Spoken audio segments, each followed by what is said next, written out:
Hello everyone, Storm1 here. Today we'll be taking a look into a potential bombing out system for the parts of the plains and into the Great Lakes region. There is other stuff to talk about. We got to keep an eye on the desert southwest, as they do in fact have a moderate risk for heavy rainfall or intense rainfall, whatever you want to call. So let's go to get started here. Well, what I'm trying to do here is get chat up, but right now it's not wanting to come up. But let's go ahead and get started here. So this is what we currently got here. We do have freezer rain and some snow across the northeast. Got mountain snow and rain across the northwest. Got a clipper system in the lower Midwest. And you will start to see a system try to come up into the desert southwest here. As you can see here, your low pressure system develops over in California and Nevada. That could bring in some decent winds there. Should not have much of a problem for fire danger. Here comes our first system here. If this is going to load. Not really looking to be much of a winter storm by any means here. Probably snowfall amounts maybe up to 5 inches. Some areas could see more than that. Wherever that passes by, another system tries to develop. This is a system that has uncertainties with it, and these systems typically are hard to forecast. Right now, your low pressure system is where I have it right now over Oklahoma. As you can see here, there's a wake high pressure here, and this will eventually become a cutoff low, and that's what that means is a low pressure getting cut off for the jet stream. So it doesn't have much support, but you can see here it can generate its own cold pool back here. You can see here it's even showing some snow here. That's the uncertainty with this here. You can see here it does have plenty of moisture. You can also tell about that cold pool there. Could probably bring some snow there, and it kind of goes by there. So let's look into the European model here. So this is Wednesday at 1 o'clock here. It was moving into 8 o'clock. Then 12 on Thursday here, your system moves out parts of the southwest there, bringing out a lot of mountain snow. Quite a bit of it. Here it is into Thursday evening here. You'll have a low pressure system start to develop here. You do have your high pressure in place in the plains there. Your low pressure system at this point here will be over Arkansas. And again here, it will generate its own cold pool. You can see here, your cold pool pretty much is over Ness City, Kansas here. And here we go into Friday. There's your low pressure system there. I think it's a little too far south. And you can see it starts to move northeast here, and as it gets closer to some of the colder areas here, you can see along with that moisture, you start to get a decent amount of snow here. As you can tell here, but from the European model here, you got a decent amount of heavy snow or heavy wintry mix there for parts of Kentucky and Ohio. And then that starts to move out. I hate when that happens. And it starts to move off there. Snowfall amounts with this system here looks to be the highest amounts. Looks to be over here, but I think that's overdone. 6.5 inches of snow. Kind of data on that, but you can see here the track with some of the snow here is just under an inch there. As we move into the desert southwest here, you can see some of these mountains here can see wood over a foot in some areas there, which you're going to need it this winter here. I mean, they're going to have bad luck. I'm just going to say that. Then rainfall amounts here. The rainfall amounts are starting to go down, but you can see here rainfall amounts could be up to 4 inches of rain. Here's the GFS suggestion here, just a general 1 to 3 inches of rain, but 1 inch rain means a lot to the desert southwest there. It creates some flash flooding issues there. And here's the year. Oh, we already looked into that, but here's the GFS snowfall amounts here. It's a little bit of a mess. You can see here the amounts there could be up to a foot. And you can see here it does take a different path here. It's a little bit further up north with a little bit more snow there. So there's that. Let me see if I can pull up the chat real quick. See if I can get it up this time. Here we go. See if you guys get any questions, you can put it in the chat. So here we go. Let's move back to the GFS ball here. This is what our next system to really keep an eye on. And this system here can cause a problem. So here's the beginning of your Thanksgiving week. You have a lot of people traveling here at this point here. Here's your low pressure system developing in the Texas Panhandle there. 990 millibars goes down to 985, 982, 977. You can see here, it really does have that blizzard look there for the northern plains there. And there's been an indication there could be a lot of snow for Oklahoma and Texas as well. And even some severe weather potential all the way down here.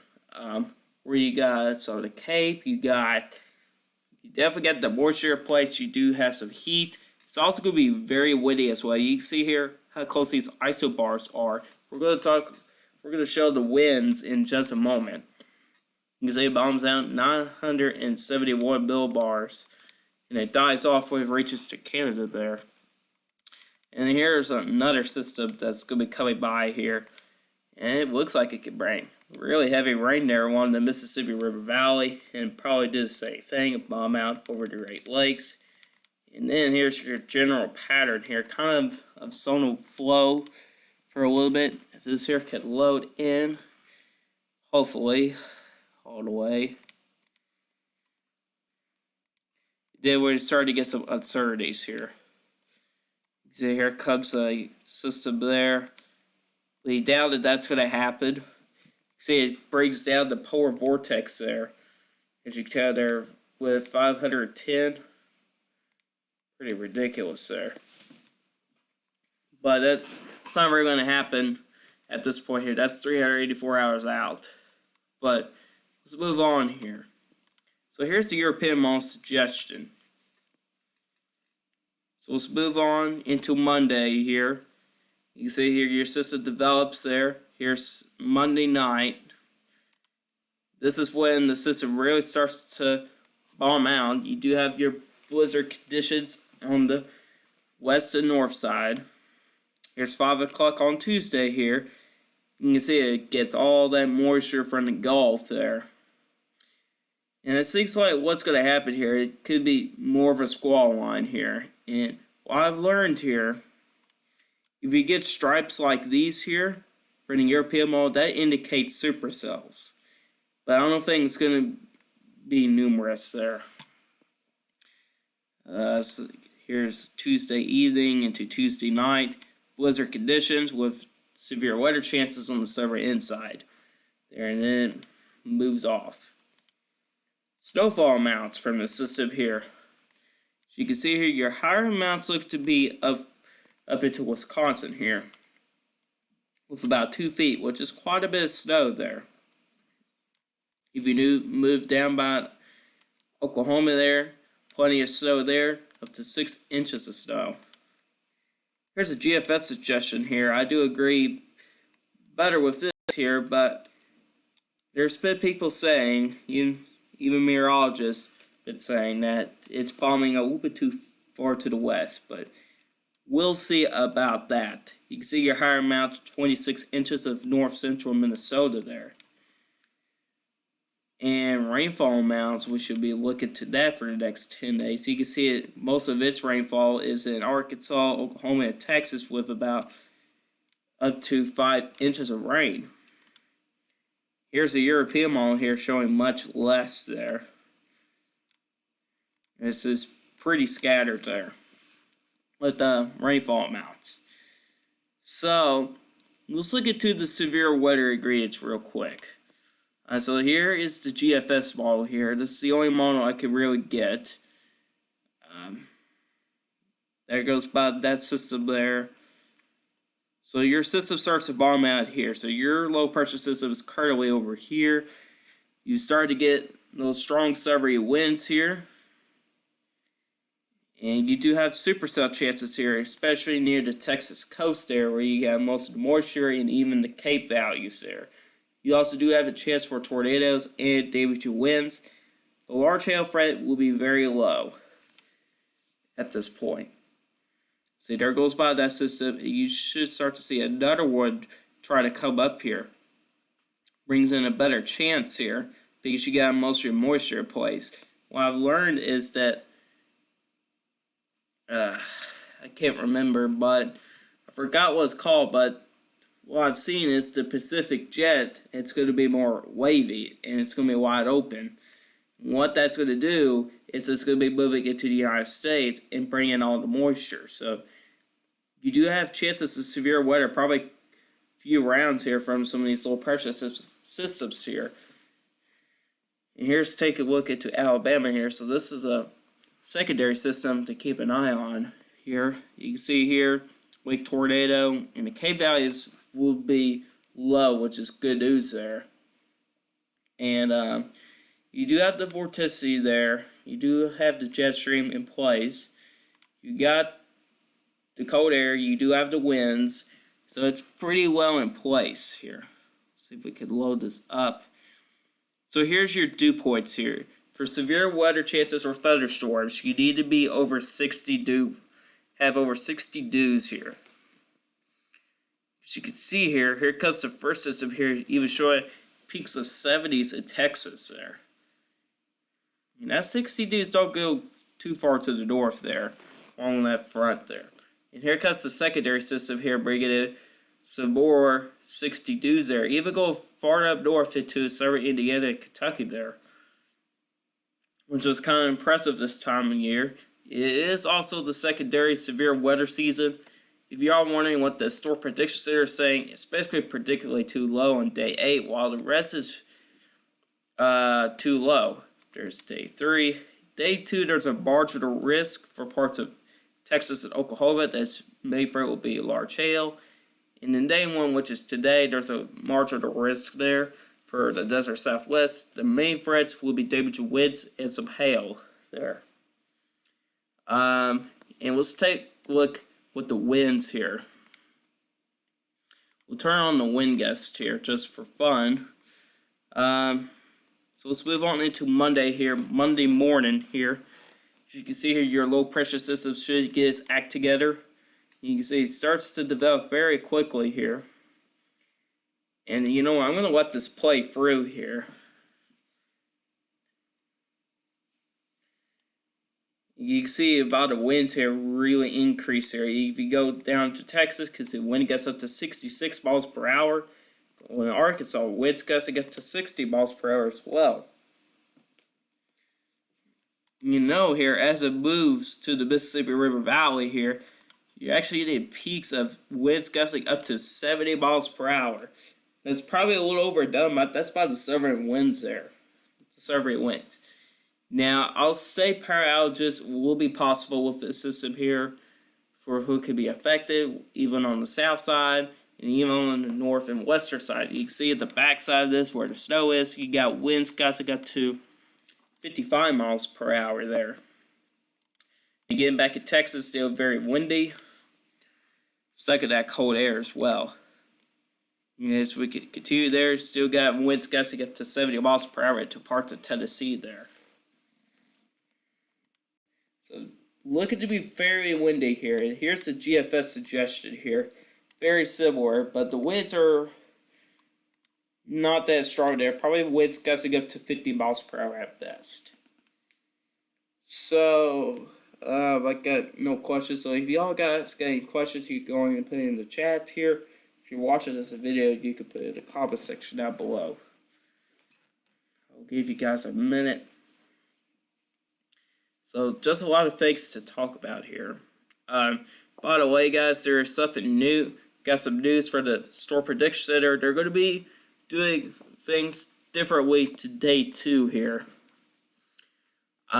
This is what day 2 looks like currently. All you have is the product stability there, and that's pretty much it.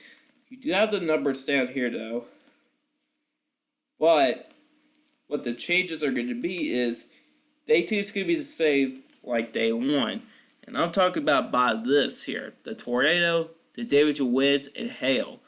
They're going to day 1 and day 2 are going to be the same exact kind of setup here. Day 3 is going to have no change here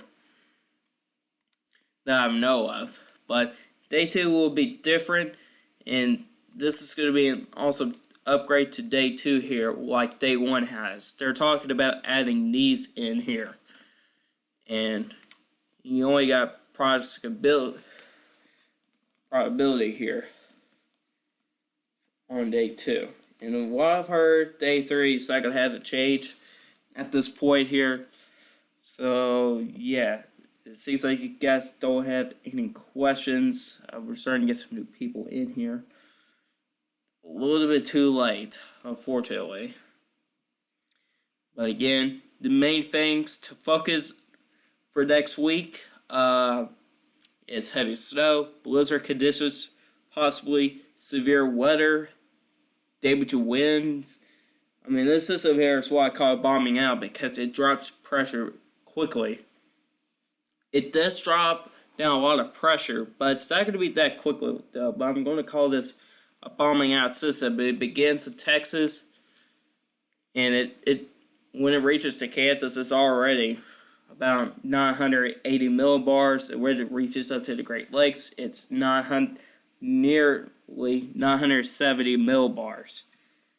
So I'll say the main focus, what's going to be a widespread threat for everybody, is the damage of winds. I mean, as you all see there for the European model, it has winds gusting up in parts of Mississippi, Tennessee, and Arkansas there, with winds gusting up to 70 miles per hour. And that's winds coming from the south, which is pretty ridiculous there. So the areas I'm going to be highlighting here really quick, I'm going to use this map here.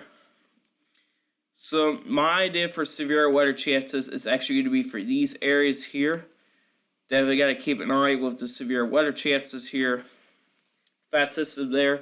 In the blue here, this is the blizzard watch area here. This is where I'm seeing the potential for some blizzard conditions here.